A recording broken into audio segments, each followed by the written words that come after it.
Okay, this is number 8. I understand we're going to about number 10, so we're getting there. Sir, this is from Playerin. Sir, should the government be able to keep secrets from the public at all? And is ultimate freedom from freedom more important than ultimate security? No, I'm for, if we have to have a choice, I'm for ultimate freedom, because I don't believe the government can give you ultimate security. You know, even if you said, I don't think we can get ultimate freedom, I want ultimate security. And you know the old saying, if you try to have both, you end up with neither. And I'm convinced of that. The Constitution was written, especially with emphasis on the Fourth Amendment, that you have privacy, and that should be as ultimate and as personal as proper as possible, with law enforcement officials only knowing about what you're doing through proper channels, and that is search warrants. But the government should essentially have no secrets. But right now, the government has all the secrecy, and we've lost our privacy. It's been turned on its head.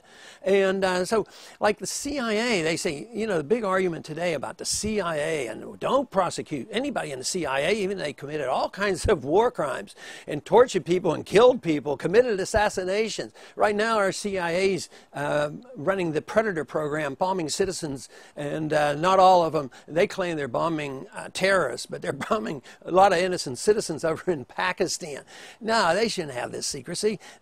Congress doesn't give them permission. Okay, go ahead and start bombing Pakistan. So I would say that no, not really.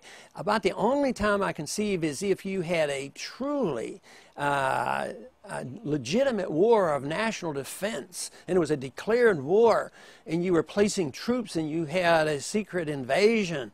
Yeah, you shouldn't put that on the front page of all the newspapers. But that is so rare. How long has it been since we've had a legitimate war where we've declared it? We don't even have those anymore. So, no, I don't want the secrecy of the CIA. I don't think they provide us any services. And if you think you need secrecy for them to be over there and torturing people so that we're safer, I think it's destroying the soul of America by permitting that. So there's, even if people see this in two extremes, let me tell you, the government has way too much secrecy, so even though we will never get to where I would like to be, just moving in that direction is so much better. And there is essentially no privacy in an American citizen, and this medical bill is going to even make it that much worse. The government's going to know everything about your medical problems, and every bit of treatment and drug prescribed is going to be monitored and supervised by bureaucrats, both before and after. So that's the type of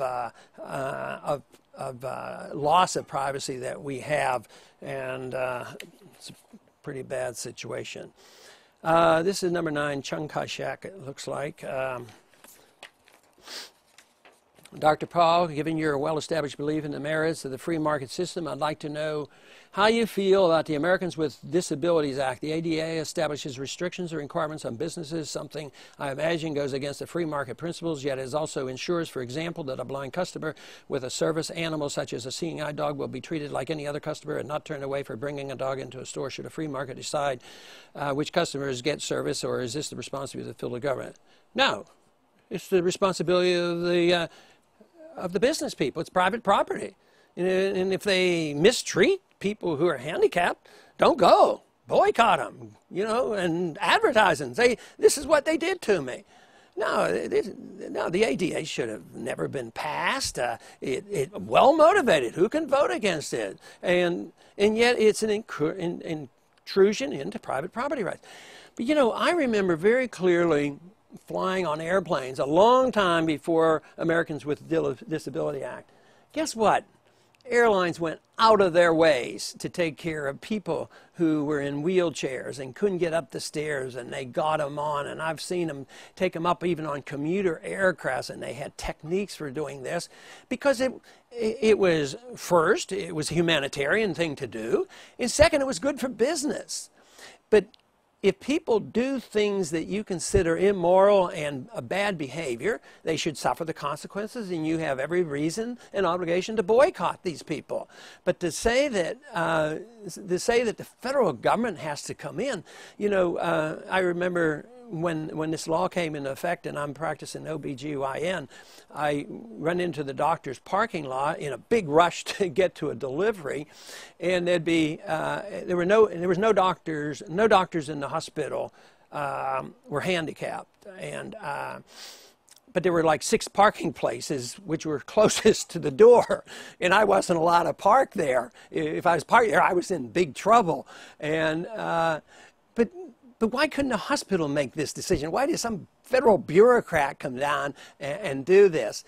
This idea that you can't improve society without a mandate from the federal government, I think that you can. We can improve ourselves. We can come up with common sense. But the worst part is the rejection of the private property right. And that's where we get into trouble. I mean, people who own property, a piece, you know, business property to me is the same as owning your home. So far they haven't come into our homes, but they tried to, and they probably will.